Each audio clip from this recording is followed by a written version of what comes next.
Welcome to Join We Are the People. This is Jacob Milton. Audience, hopefully you are having a good time wherever you are sitting down and watching this show. Every week, Thursday at 10:30 at night, I always come up with some expert talk about in regards to different issues of our daily life. Sometimes I bring the issues which is affecting individuals' life, and sometimes it goes to the society, religion, even sometimes it goes to in an international forum. Couple of subjects become important for the last couple of months. I try to cover up most of the subject in one talk show, but that is not happening due to our time issues. I was being asked to do a show on a couple of subjects. One of the subject was computer hacking and money lost from Bangladesh Bank. I was waiting for the right people, those who has tremendous amount of knowledge on that sector, who can give me a right feedback, not just flip-flop couple of insane comments by some viewers that perhaps I myself is the follower of some political party, or the people who are at this talk show, probably they are followers of some other parties. This is a general commentary of the incumbent and some other people. As I mentioned, we have a couple of subjects we're going to talk today. One of them was computer hacking, network security hacking, or irregularities, the way Bangladesh Bank is running their operation, number one. And number two, other issues are concerning the people of Bangladesh. A couple of days ago, one of the leader of the opposition named Mutiur Rahman Nizami was being executed with the name of the justice system. They are saying he was found guilty in crimes against humanity. And I was talking comprehensively on that subject, that the tribunal they set up, they call them international tribunal, and that tribunal itself has no legitimate connection with ICC. Even Bangladesh is one of the member countries who recognize ICC. Some of the uninformed people of Bangladesh, they believe Bangladesh is not the member, but I know in 1999 Bangladesh signed the treaty. They got the membership, they recognize ICC. Funny thing is, Indian Foreign Secretary, he made a statement. He says, no foreign country should get involved when Bangladesh is punishing through judicial on the people who are involved with crimes against humanity. But question, always people are asking, who the hell he is to put his finger into the life of Bangladeshi people? And what is his authority to come and make a statement in regards to Bangladesh's standing or Bangladeshi relationship with ICC or any other countries? Third, someone referred me an article. In that article, the Attorney General of Bangladesh, his name is Mr. Mahabube Alam. He's the Attorney General of Bangladesh, who made a statement that Sheikh Hasina should be named as Nobel laureate. She should get Nobel Prize for Peace. Now, we'll talk about that subject. And there is another subject I'd like to talk, that recently there's a lot of whispering in regards to Hindu, Buddha, Christian Oikko Porishad, those who are demanding that we should make a statement asking United Nations to throw out Bangladeshi peacekeeping forces out of United Nations, saying those army officials are involved with Muslim fanaticism. We'll talk about that subject too. With me today, I have a couple of important guests. I'd like to mention that this time, none of my guests are affiliated with any political activities. They are not member of any political entity in Bangladesh. That's include myself. I said it audience couple of times. My name is Jacob Milton. I live in this country over a decade, and I'm not member of any political entity or political party. I'm not fan of Bangladeshi politics. But that doesn't mean that I don't love my country. Let me introduce the people are with me today. On my left side, I have one of the gentlemen whose name is Mr. Khalid Mostak. He went to Liberty University, Virginia. He did his MBA. He was the vice president of JP Morgan Chase right now. He also worked for Washington Mutual, one of the largest financial institutions in this country. This is a gentleman who could have stayed as a vice president or even one day become chief executive of one of the financial institutions. But he has decided to come back to the community and serve the Bangladeshi community as the independent consultant. Now, he is here today to share his experience and ideas about banking sector and how these banking sector and its security usually managed and what is his familiarity. He's here with me. Also with me is two IT professionals. One of them happens to be a Bangladeshi origin. He born in Bangladesh but came to this country, went to the primary school, finished his associates, finished his bachelor degree. He went to Pace University. He also went to Brooklyn College. He has his bachelor right now. He's working for VERIZON. VERIZON is a humongous company. And he used to work for Bank of New York as well as he used to work for HSBC. And with me, I have one IT expert who went to Franklin Pierce University. And he used to work for US government. He happens to be an American. He's also with us. He's going to share his education experience and expertise, who has variety of knowledge about IT sector. He has variety of knowledge about network security and data management.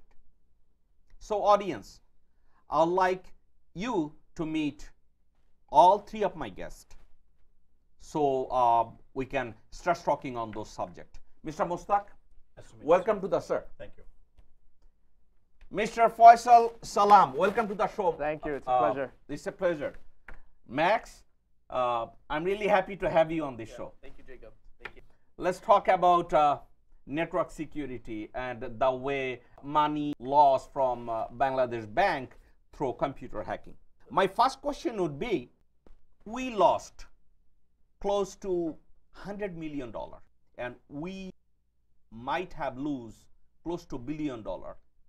Can you explain, Mr. Faisal Salam, who was in charge network security and data management of Bangladesh Bank at the time this incident took place?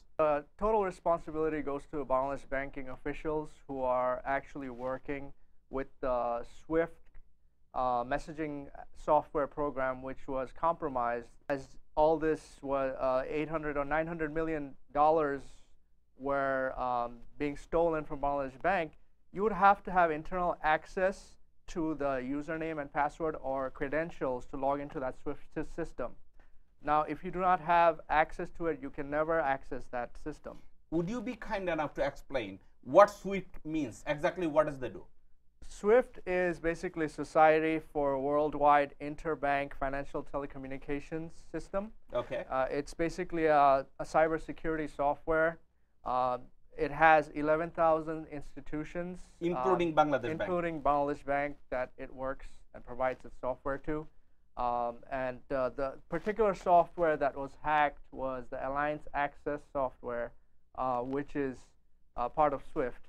And SWIFT is basically what it does. It's a messaging platform. It sends a message to, let's say, the Federal Reserve from Bangladesh Bank. If they want to speak to the Federal Reserve, they go through the SWIFT network. Okay. So that was compromised. That was compromised. Yes. Max, SWIFT is a messaging system. without logging into SWIFT, they cannot communicate with Federal Reserve. Yeah, so there's without even logging into SWIFT, they cannot install any other software or hack the system. How does it work? Yeah, so basically the way SWIFT works is, think of it at a really basic level, like Skype for banking relations. So you're trying to communicate with the Federal Reserve in the U.S. and you're the Bank of Bangladesh. Obviously, you're not going to use Skype. You're going to use a more secure protocol that has a lot of safety measures in place. You're talking about literally transactions that can surmount $1 billion. Right. So in order to have these transactions taking place, you have a number of officials who have logins legitimately, usually anywhere, couple dozen officials who are in charge of the SWIFT protocols. Basically, they log in on their computer, which is generally, a government computer. You're not obviously allowed to log on a personal computer. Your government computer, you log on with your credentials, then you log into SWIFT. And once you're on SWIFT, you then have to relay information to the Federal Reserve. That includes a third stage of security. So we're basically talking about the Reserve having 3 stages penetrated in order to have this basically financial crime, this money stolen from them. So you are saying, in order to log into SWIFT, they have to log into the Bangladesh government computer first.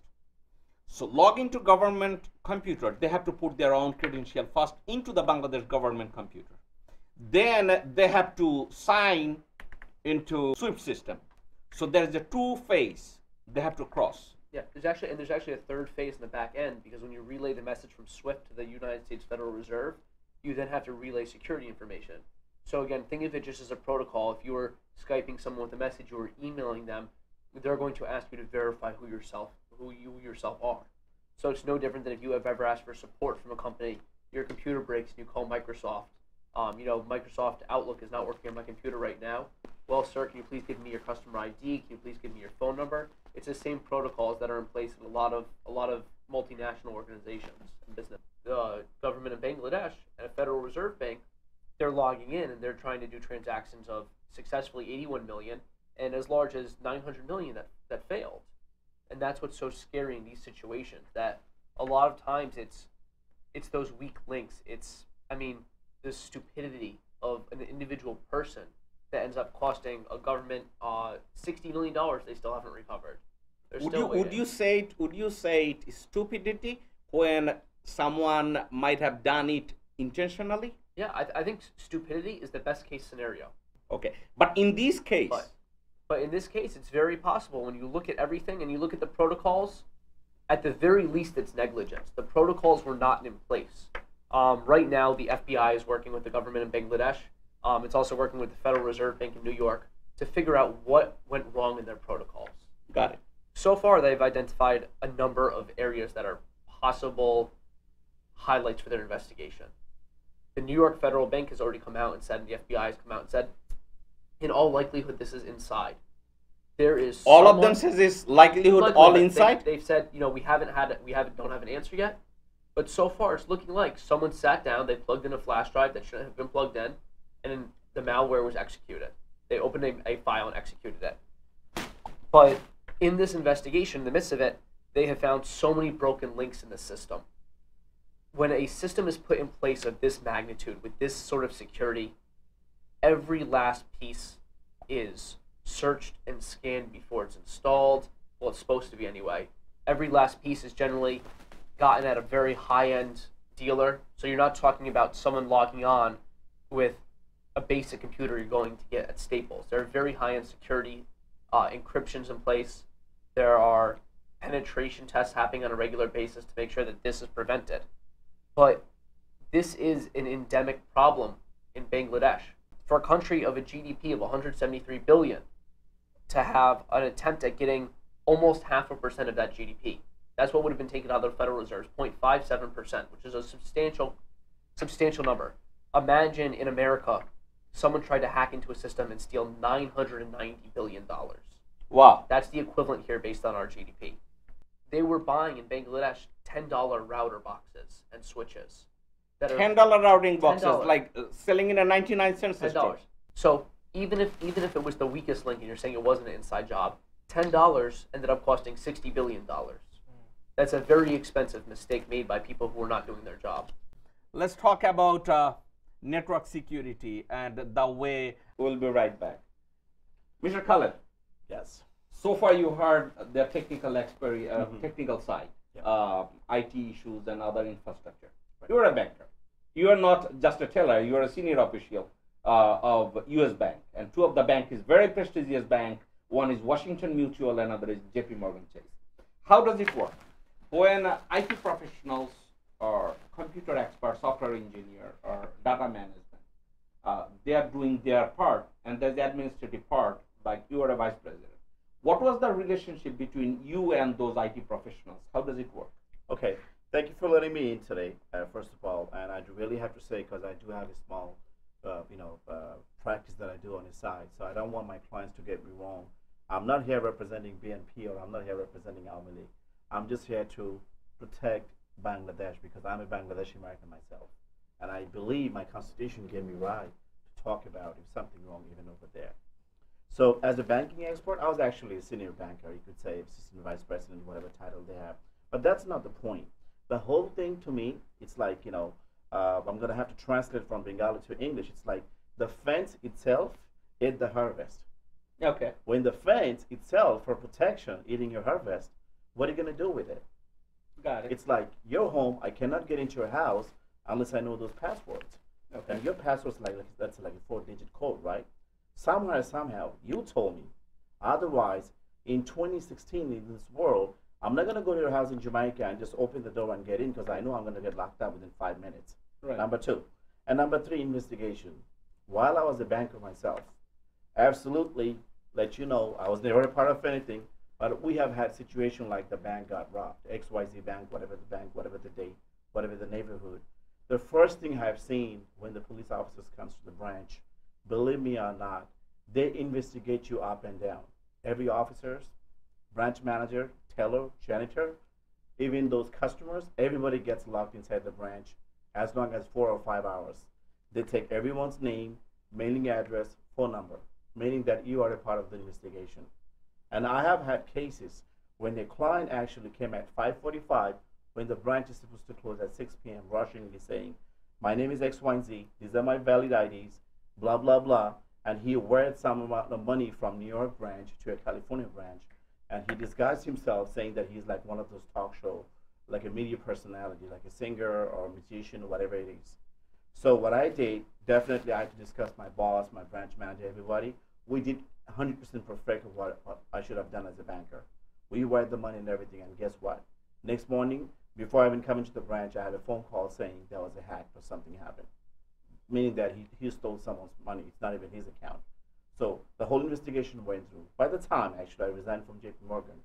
Three months later, I got a phone call from an investigator from J.P. Morgan saying, don't worry, you did everything that he should have done, but we still need some help.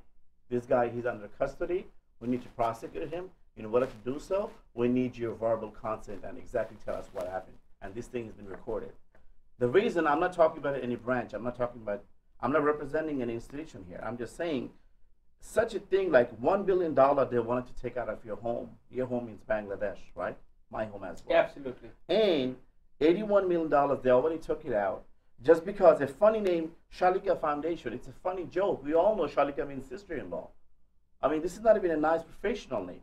They're making your own country so fun. Like Shalika Foundation, instead of FOUN, they put FAN. So I'm gonna have to say thank O and thank you. You saved my country from the rest of $900 million plus, right? And now $20 million came back to Bangladesh, whatever. And there's a gentleman sitting there collecting, people say $160,000, claiming himself as an IT professional. He claims himself that he invented Google before than anybody else. I have all due respect to wait a minute. Who invented Google? Who claimed that? One of the gentlemen, you all know what's his name. I just don't want to say something and next time be caught at the airport saying we need to talk together. No, I have to go into it. Help me out. The one people are saying the individual in this country who is collecting $166,000 per month, that individual is no other than the son of the current Prime Minister, Sheikh Hasina, and his name is Sajeeb Ahmed. He could make $160,000, no problem. But if he has that qualification, no, I have no problem with it. No, Mr. Mostak, you said something really interesting.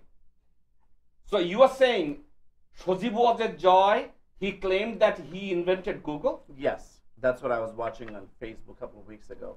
He claimed, everybody knows that. Everybody knows He says he invented Google. Before Google even came into the market, he already had the structure of Google. Max, you are into this business for a while. Mr. Faisal Salam, you are into this business. Is it true that a guy named Sajeeb Joy invented Google? It's very possible, but this is the first I'm hearing of it. Yeah, I haven't heard of this before. So you have no idea who this guy is? And This is along the same lines of the accusation when Al Gore was accused of claiming to invent the internet. This seems very comparable right here.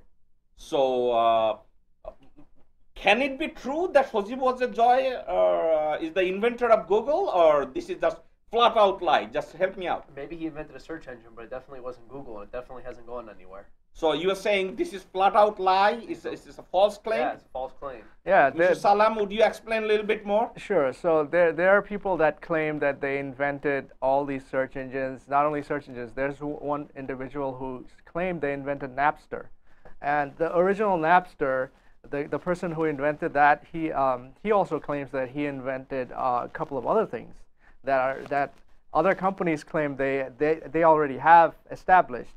So a lot of people can say a lot of things as long as you have the facts on the table. Okay, Google could obviously say that they invented something else, but as long as it's not established, it's not true. So I would think this is a flat-out lie. I don't believe. All right. Another thing I really have to add up, since these two gentlemen, they've been very helpful with the IT side. I don't know much about IT. I'm not even good at math, but I know finance. Okay. So I believe $981 million. Somewhere and somehow, they could just take the 9 off and 81 came. So the whole point I'm trying to make, it's what's next? You never know, something might be taking place next week. These are the people in charge. So if I'm in charge, if my brother is in charge, I'm going to have to blame him. Saying that, well, you're an IT specialist, where your mom is running the country, your brother is running the country, and this is something happened, you're responsible for it. Okay. You have to have the guts to say, yes, this has happened under my government, so I should be responsible. And firing someone, resigning someone doesn't really help you. If you're a part of investigation, you're always a part of investigation. So I don't understand this gentleman, the governor of Bangladesh, why he even had to resign, having a crocodile cry in his eyes. And he even had to go to the neighboring country. And that's another thing. TSA, Transportation Security Administration, they do have Muslim American working, but believe me, only not even 1%. And I love that. You know why? Because we have to protect our land. Even in America, there are so many things, they don't hire certain people. I'm not just saying Muslims, it could be anybody. And this is the way it should be, and that's why this is the #1 country in the world. Those IT professionals, software specialists, why Bangladesh has to go to India and hire them? You can't see China, you can see Japan. I agree. I understand what you're saying. By the way, Sajeeb Joy, he claimed, he did not claim that he invented Google, but he said that before Google, he invented some search engine that equivalent to Google. By any chance, Faisal, you are in the IT sector for a while. Did you hear any types of search engine name that he invented? I have not. I have not heard anything by that name, Sajeeb Joy, or anyone, anywhere. I haven't. How about you? I haven't. I mean, there's definitely hundreds, if not thousands, of search engines, so it's very possible. I think the real focus has to be on the fact that it never went anywhere, because if it had gone anywhere, we would have heard of it. We would have heard of them. And he says he claimed that one. I have another thing. I think I'll ask you. Mr. Mostak, you said it, that for the sake of the protect America's national interest, they don't hire some specific people. But my question is related. They might, but there is a restriction. I mean, okay.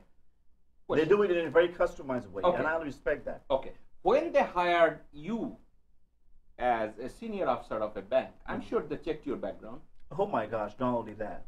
I had to go from level 1 to level 2 and level 3.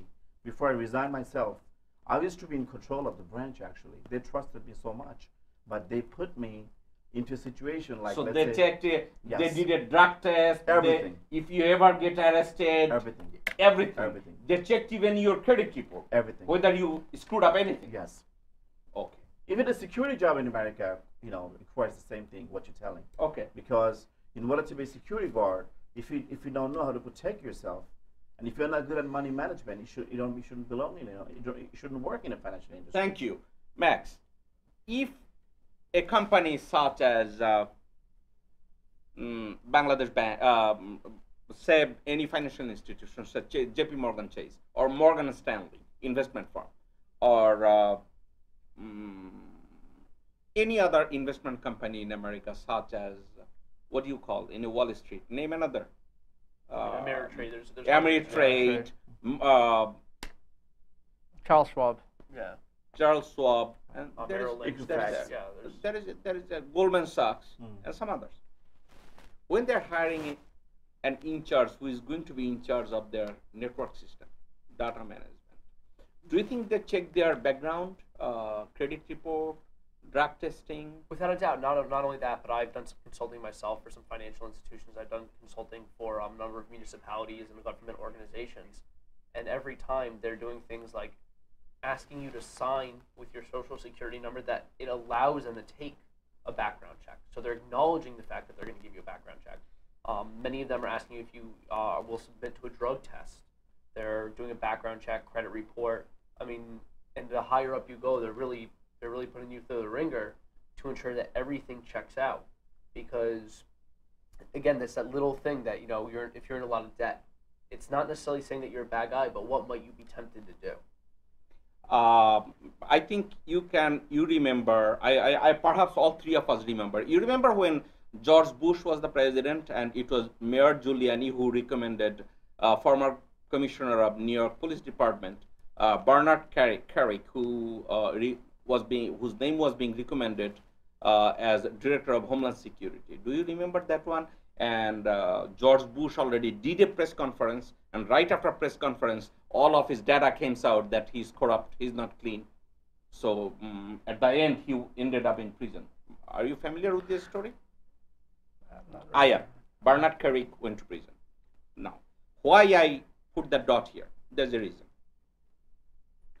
The guy who was in charge of an entity called Digital Bangladesh, who oversee Bangladesh, entire Bangladesh's network system, data management, and its security. This guy is making $166,000 US per month. Max, this guy got arrested, which is in public, as far as I know, more than 4 times. He get caught with illegal arms. He was drunk while he was driving, and he got arrested for assault, and he got arrested with hundreds of millions of dollars at Dulles Airport in Washington, D.C. Then Bangladeshi ambassador had to run to the airport to take him out. And there's a record. I have a specific record. Audience, that Sajeeb Wajed Joy is a crook. He's a criminal based on his criminal history. He was being appointed as the head of the network security and digital management. Do you know what is his main qualification? He was the son of the Prime Minister, Sheikh Hasina. Do you think a guy with a 3, 4, or 5 arrest, can he become the head of the Federal Reserve or any network security in America or anywhere in the world in a civilized society? Without a doubt, there would be outrage. I mean, imagine in this country, even without an arrest record, even without a criminal past, if Hillary Clinton is elected and she decides, I'm going to appoint Chelsea in charge of one of the branches of the Federal Reserve, there'd be outrage. They would say, what are her qualifications? And then maybe at least if they were qualified, people could see. But it's hard to see, mostly because he wasn't, where Sajeeb Joy was qualified. There was no qualifications. You can't really see a background in finance. You can't see a background in financial security. To go to such a high-level position, the average GDP in Bangladesh is around $1,500. He was making $160,000. That is a statement that the government thought what he could do was worth 100 times what the average Bangladeshi citizen does. And they were saying, he's going to be the man who stops this attack. We know that we are very susceptible to these sort of attacks. We're the 20th most hacked country in the world. So we're going to put someone in place who will stop this. And clearly he was not the person. Not only was he not the person that stopped this, but after this attack was uncovered, after it was found the government was defrauded of $81 million in this hack, it then came out that Abdul Mal Mahith, the finance minister, the first time he heard of this attack was when you and I and you heard of this attack on the news. He was not told. Clearly, Sajeeb did not report to the higher up, to Rahman, and clearly Rahman did not report. So this is tantamount to when you're in the home and you break a plate, and instead of telling your mom, you sweep up the plate and you put it in the garbage and you hope nobody finds it. So no one finds it? And then they go to count the plates for dinner, and instead of 10 plates, there's 9. Well, what happens to the last plate? Oh, well, we broke it, and we forgot to tell you. Well, they broke $181 million. Faisal, Max, and Mr. Mostak, we're going to take a small commercial break. We'll be right back. Audience, we are discussing something really funny. One of the guy, his name is Sajeeb Ahmed, and he happens to be the in charge of Digital Bangladesh. And now all those experts, based on their explanation and everything, I don't know what was his role exactly, and what is his qualification to even become the in charge of the Digital Bangladesh. I don't know. We'll continue our conversation. Please stay with us. We'll take a small commercial break. We'll be right back. Thank you.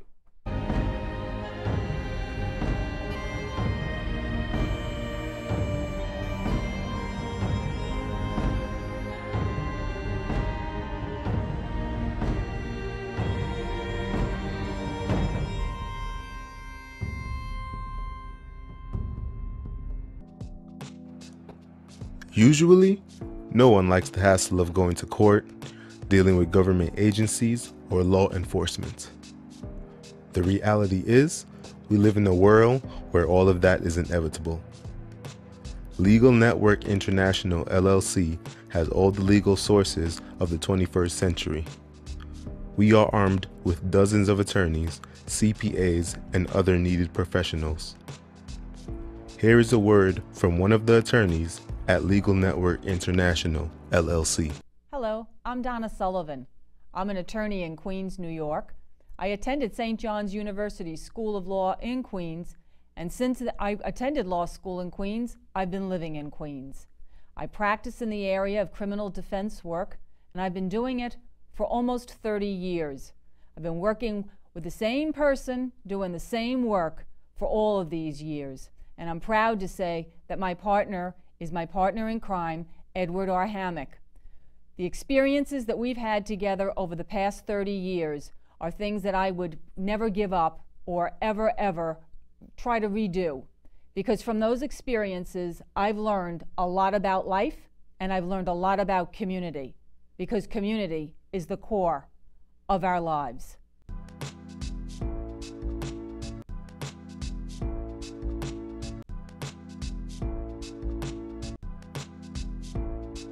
Welcome back to the show. Audience, I was talking to Mr. Khalid Mostak, Mr. Faisal Salam, and Mr. Max Fanwick. We are talking about Bangladesh and Bangladesh Bank, Bangladesh Bank's money loss, and computer hacking. Mr. Salam, Yes. let's talk about that data management, data testing, and security. Would you explain how does it work and how much involvement Mr. Sajeeb Ahmed had with those type of management and data system testing? Okay, sure. So according to SWIFT, their data servers, Bangladesh Bank's data servers, were manipulated and hacked into, and then installed, the malware software was installed to take advantage of the entire system. And how is this possible? Well, what they're saying is the hacking took place in Egypt. They received an IP address from Egypt, which actually redirects to Bangladesh Bank, and that's how they hacked into the system through Egypt, and getting the IP address through there, and then monitoring the Bangladesh Bank. But at the end, SWIFT is saying that this is completely an internal affair. This kind of a cyber heist has never taken place. They have worked with 11,000 organizations. They still do. And this has never happened. This kind of compromise cannot be possible unless it's internal. So what they're saying is this is completely internal. So if you have cybersecurity in place, if you have in any software, you would have to do a thorough testing in order to make sure the software is unbreakable, unbreachable at any point. And this is not only just any software. How you are saying it should be unbreakable when Max was telling us that they bought a router worth $10.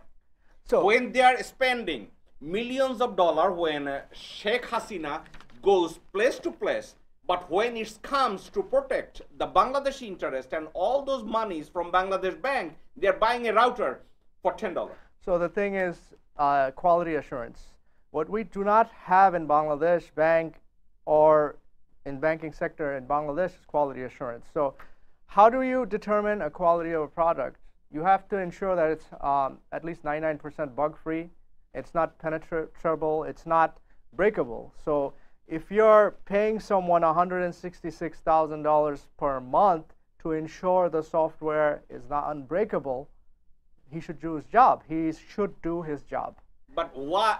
But how he's gonna do the job if that person do not have that right quality to do his job? So then why he's getting paid for? So he should hire individuals who are talented in their field to ensure that software is unbreakable.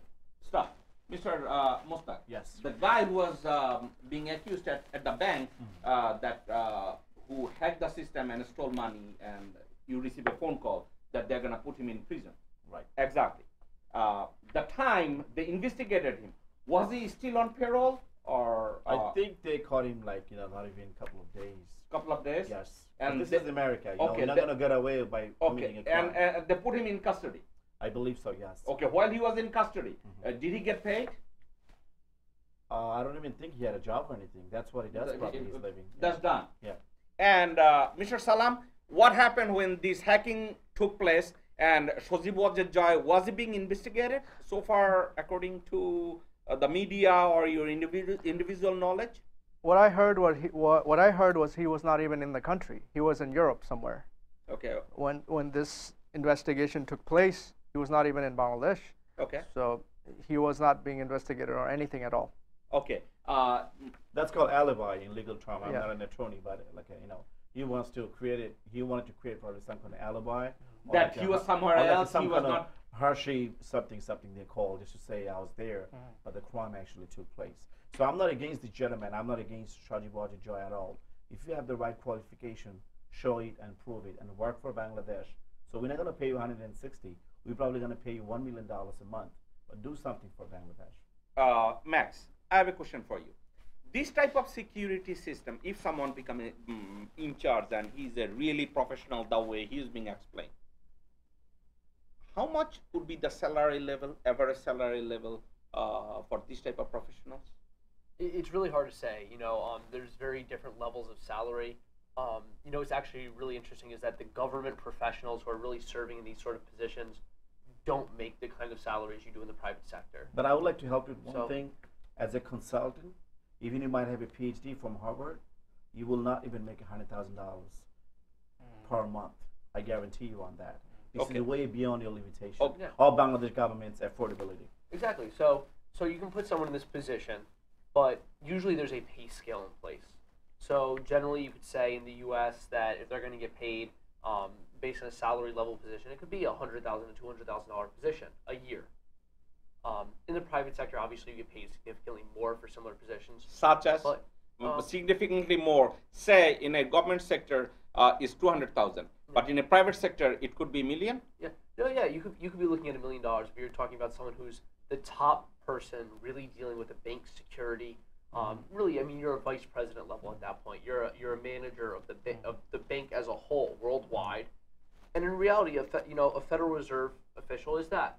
He should be the most highly qualified person in that country. He doesn't even make that much per month. I have a question. I have a question for you and Mr. Mostak. I have a question. I'm sure the person we are talking about, you heard of his name, Sajeeb Ahmed. By any chance, I don't think you know him personally. By any chance, did you read his profile? What types of educational qualification or technical background he has, other than saying he's a top-notch IT professional? No, I have not. I have not. I do not know of his background, education background, or anything like that. But I know for a fact that what you were mentioning to Max was that how much a salary would be for an individual like that. It could be $1 million, but in order to get to that level, you would have to provide your work experience. You would have to have 10 years to 20 years experience in the field for cybersecurity to make that kind of money. And that guy, how old is he? He's probably like 40, 42, something like that. So you're saying that guy cannot have 20, 30 years experience? No, I mean, but then again, this guy says he invented Google, so it could be possible. I mean. Okay. In what? Okay. By the way, you're familiar with that name, Sajeeb Ahmed. I went through all of the paperwork. Did you find anywhere that he went to Princeton, he went to any Ivy League college or university that he has that technical? Once again, I'm not against Tariq Jia or I'm not against Sajeeb Ahmed. These are both Bangladeshi personalities. They're the future icons of Bangladesh. That's what people believe. The chairman, Ben Bernanke, right, the ex-chairman of Fed, the Federal Reserve System we have. Now, whatever the gentleman or lady on charge, if I'm not mistaken, Janet Yellen. I don't even think he or she ever even made $160,000 per month with that qualification to be in that chair. They're the one who controls the interest rate. They are the one who controls not only American Stock Exchange, the international stock exchange. Now the point is, with the Bangladeshi people's hard-earned tax money, I'm a taxpayer myself too. I used to run a small English language center and consulting firm in Rajshahi, Bangladesh. I still had my TIN number. The bottom line, those people making 1 crore of taka, but they're only showing like I made 10 lakhs. I'm paying tax based on that. Now you have to understand, in order to collect $160,000, how many people you have to be engaged in, how many businesses have to be engaged in of this hard-earned money. This is Bangladesh's money that don't belong to you, that don't belong to you, that don't belong to me as well. Is it, Max? Seems like this guy, neither he has proper qualification nor he has enough experience to make those type of money. So I believe, if I generalize this way, that first, they inflated his educational background, and then they overrated his experience. Then they comes up with the salary. Is it a fair assessment? Well, in America, actually, you could even buy, I'm not going to say degree mills, but internationally, there are so many schools you could just go and get a diploma. Not much in America, probably internationally, Caribbean side or South Asia. Even in Bangladesh, other day, one of my clients saying, I just got my MBA, I paid 24,000 taka. I'm like, get lost, because I don't talk to people, with something that doesn't make sense. So the bottom line, Mr. Joy, he might have done some sort of qualification, like credentials. I think he got something from Harvard or something. I'm not sure if that was in the news. But the bottom line, I'm not sure which company he worked for. He say I work for Verizon, right? And you have a bunch of experiences as well. But the bottom line, which company he worked for? Do I really know which company he worked for? Do I even know that he has a company that has 500 people working for him? Like Dr. Inus, where their rivalry on the other side? Grameen Foundation, like Grameen America, it's a huge thing. Every year they're having millions of, it's already 37 countries around the world. The JP Morgan Chase itself, while I was a banker, I tried, and they say maybe next year. They used to hire like 20 best bankers to work with that project because they see some kind of value in that project. Max, when this episode took place, that computer hacking, money loss, and everything, say if they're gonna hire you, you work for the government, you had experience how to investigate computer hacking, cybersecurity, and all other issues. You are experienced on that field. Like if you are being hired to investigate this case, what would you do first?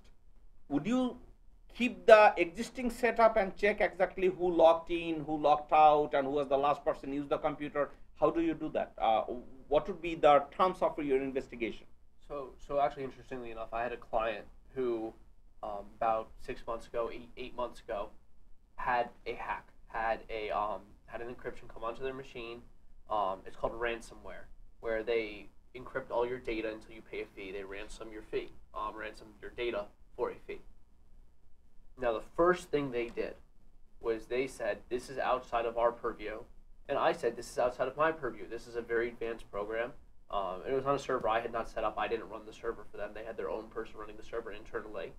And he said, this is outside of my purview. And they went to the FBI. Okay. And that's what should have been done right away in a situation like this.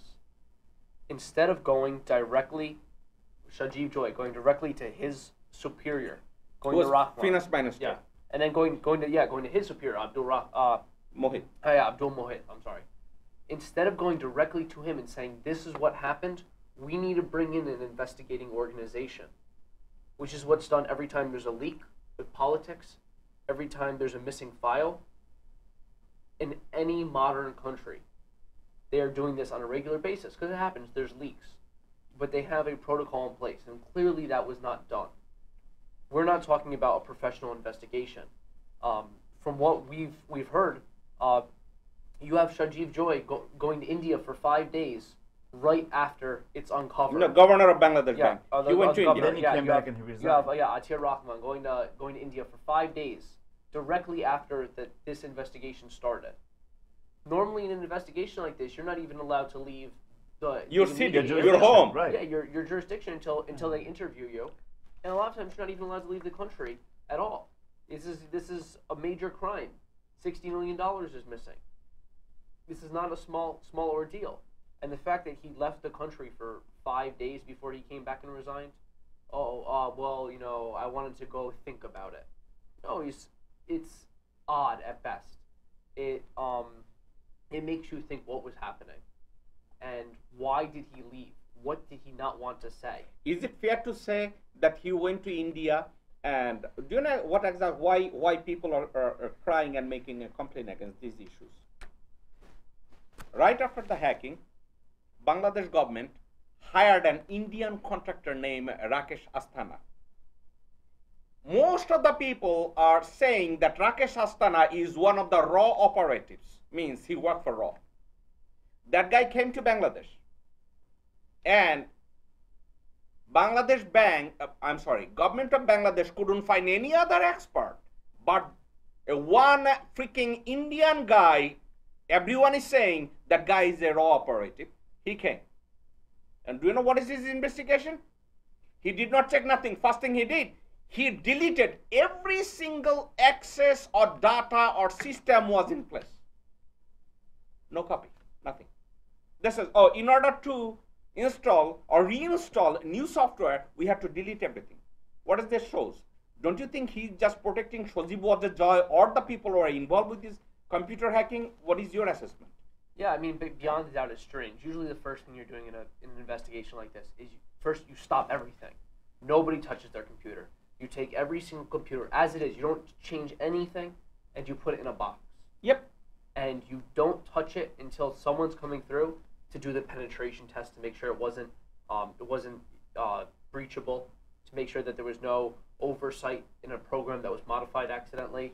You're making sure every piece of data is still there. You're checking the access logs. You're checking every little piece of information. I mean, you literally have bots that are scraping the computer to find out every little thing that was ever done with that computer. Many of them, you even have things that record keystrokes. So you can see if someone tried to log in with the wrong password a number of times to see if it was a worm. But instead you have someone coming in saying, we're going to upgrade the system so it doesn't happen again before they even do the investigation. And why it has to be from India all the time? Why it cannot be from London or USA? Why India all the time? I'm from Rajshahi. 99% products of my hometown are from India, not paying no taxes to my government. Don't misunderstand Go him. ahead. He said something which was reasonable.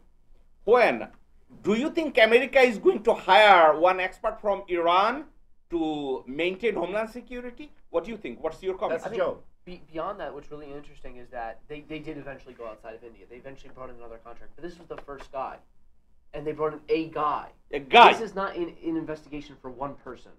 they should be bringing in a large, judicial body, a body that has real oversight, or legislative body, someone who with real oversight. There should be a committee formed in the parliament.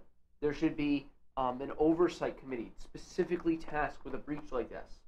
The most famous one in America, both good and bad recently, is the Benghazi committee, a standing committee on Benghazi. These happen all the time, though, which people don't realize in America. There's constantly committees, committee for this, committee for that. By all means, there should have been committee. There should have been a legislating body overseeing this. You can't have a department being overseen that's run by the son being overseen by the mom. Well, that's what has happened. Because he's going to get a slap on the wrist. Instead of getting the penalty he should get, or instead of being dismissed. Well, not even a slap. Mr. Salam, do you expect that Joy will ever be investigated under these current government? I do not think he will be investigated because of his political affiliations with the current government. Okay. He is well protected against any kind of investigation or any kind of, like Max mentioned, there should be a committee overseeing the entire investigation, which has not happened in Bangladesh. And he should be included.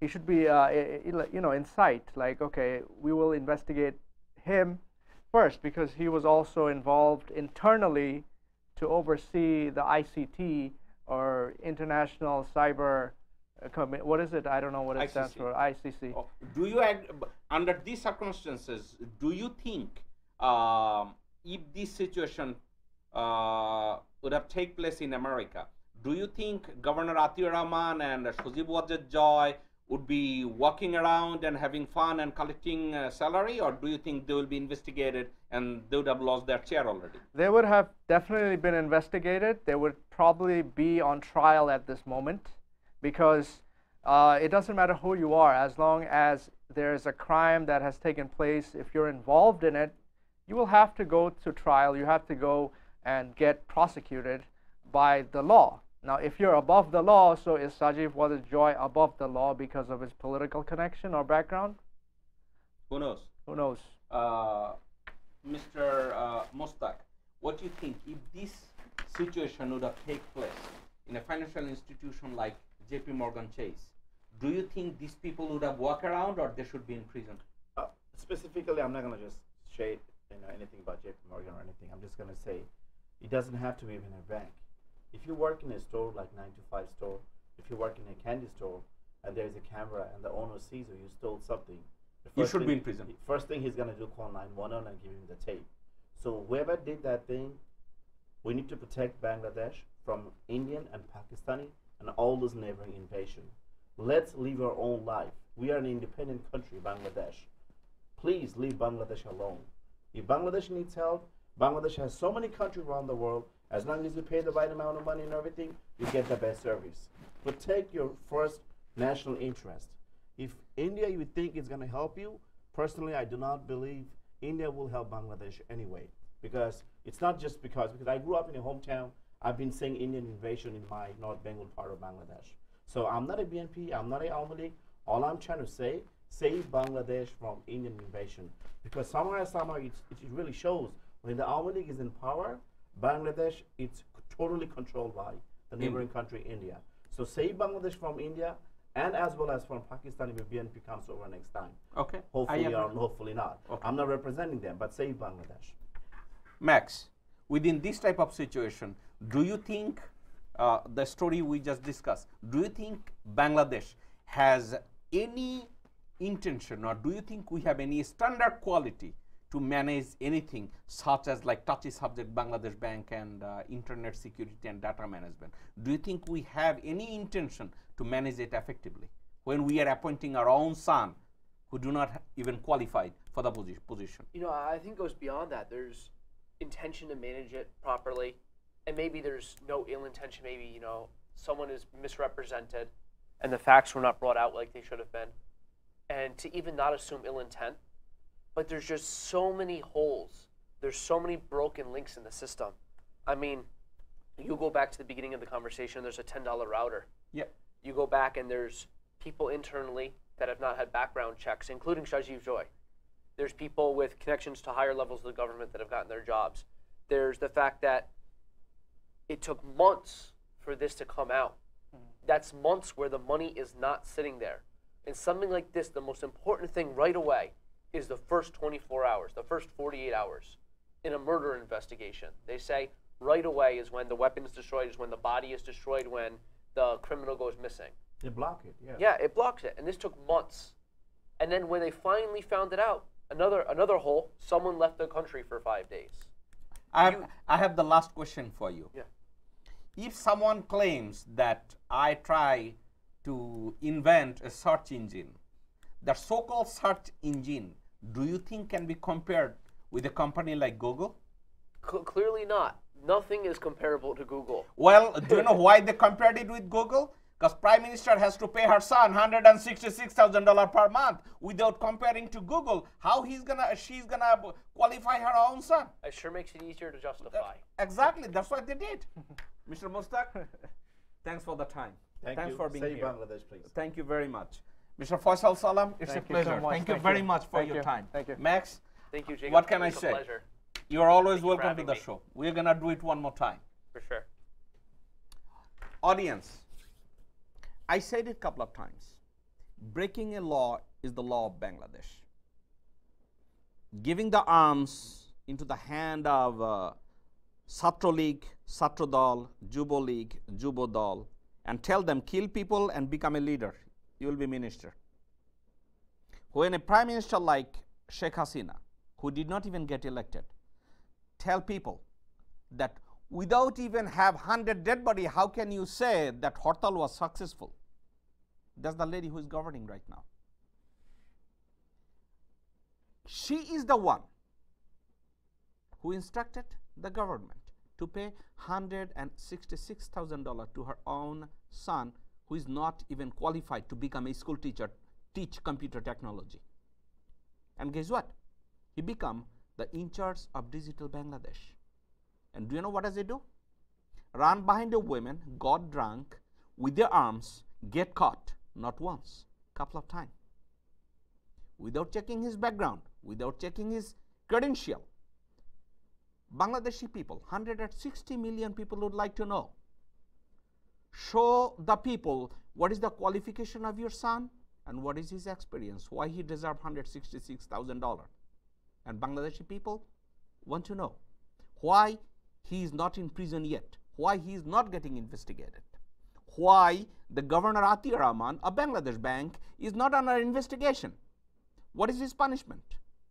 And don't you think Bangladesh so-called unelected parliament member do a proceeding in the parliament to impeach Sheikh Hasina?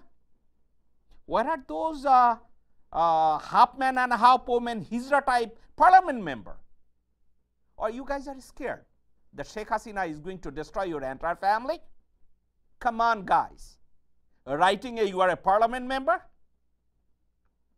Don't you see that it is Sheikh Hasina who did a 111 massacre, destroyed BDR, destroyed Bangladesh Bank? How many bank you want her and her family destroy in Bangladesh before you guys even think that that guys or that family is not good for Bangladesh? Well, we can act like a crows. We close our eyes, nothing happened. Do you know why? Because we have one flag. We are the freedom fighter. And at the time of our liberation, we were in charge. Guess what? We never got our independence. Bangladeshi people never got their true independence. You can ask me why? I have last answer. Pakistani soldier never surrendered to Bangladeshi people or Mukti Bahini or its commander. They surrendered to India. Why? Because India is the guardian of Bangladesh. So if someone is the guardian of another country, that country is not independent. You want me to tell more? We'll do another talk show. We'll talk about it. I know you guys are cursing me, who support especially Awami League or support this family, Sheikh family. Listen, BNP, Khaleda Zia, Tariq Zia, they screwed our system. No question about it. They failed to govern the country in a rightful manner. They destroyed some of the infrastructure. I agree. I disagree with almost all of the policy of Khalid Zia, almost all of the policy of BNP, all of the policy of Tariq Zia. Still, I remember Tariq Zia is the one who built up another parallel government at Hawa Bhavan. I agree. These people should be held accountable. But on the other hand, these are not the people who are governing right now. Who is governing? A lady who is doing nothing but getting grievance. And still, to some Awami Leaguer, she is almost almighty God or goddess. Because if they are not lubricating her shoes, they are going to lose their position, their status at the society, they are going to lose their bank balance. They don't care about Bangladesh. Perhaps you are one of them, may feel the same way, or you can turn around and say, like what Mr. Khalid Mostak says, leave my country alone. Stand tall. Live like a human. Claim yourself an honorable Bangladeshi. That would fit into your mouth. Can we be that Bangladeshi? Or we love to become Ghoti Bengali? Up to you. Thanks for watching us. We'll see you next time.